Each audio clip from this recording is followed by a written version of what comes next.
Hop, jigarlar, bugungi videomiz mana bu xayriya kartalarini olish haqida bo'ladi. Do'stlar, hop, boshlaydigan bo'lsam, o'yinchilar 80 deyman. 18 kunga ketargan. Hop. Mana bu foiz 8 ga yetdi. 15 ta agentda 100% kafolatlangan bitta o'yinchini beradi degani. Hop. Bu bilan 15 ta agent ochsalar, xotirjam bitta tushadi degani. Hop. Keyingisi mana shunday botroq sastavda ochsanglar ham yaxshi bo'ladi. Men hozir strategiya tutgandim. Hop, bu strategiya qanday bo'ladi? Men hozir ko'p oladigan joy bekilgan endi.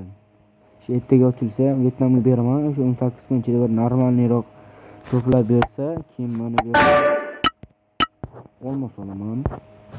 Olmos olib turib, agar o'xshasa sezon pas ochaman bitta. Sezon pas ochib, to'plangan olmoslardan mana shu yerga bitta beraman. Agar to'plangan olmoslar yetmaydigan bo'lsa ham o'sha yig'ib bergan olmoslardan narsa qilib, buni 60 ta qilib keyin bu yerga o'taman. Shu bo'lmasa bir 8% lik kecha qilib qo'yaman. Hop, keyin hop, mana bu narsani ko'rdingizlar, jon qo'yib piqaravlasi o'sha. Mana o'sha uni o'rniga keyin bu yerda 68 lik, 76 reytingli, 83 lik Bruno Guerrejmi, Kevin Trapp, Kunde, Koki Ogasholas bir deb qo'ygan. Mana shu yerga faqat sariq o'yinchilarni qulplab, keyin esa mana bu yerga 12 ta sariq o'yinchi sotib, mana shu yerga recoverga qo'ysanglar, mana bu foiz ulguri oshadi. Qanchadir foizga oshadi.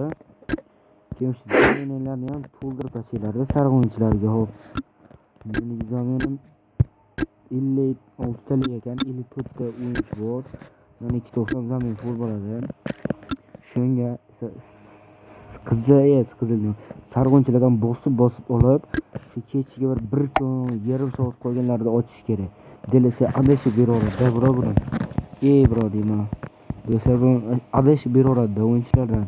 Menga shu kerakli Ronaldo qolgani xuyini. Shularni aytmoqchi bo'lganim do'stlar, shunday qilib ochsalar albatta. Olmos agentlarga qarab tushib beradi. Hozir 6 ta agentim borda 9 ta o'sha 9 ochayotganimda tushib beradi yani. Shu gapim qolmadi do'stlar. Sog' salomat bo'linglar. Hali open pack qilayotgan videomni ham olib chiqaman, xudo xolasa.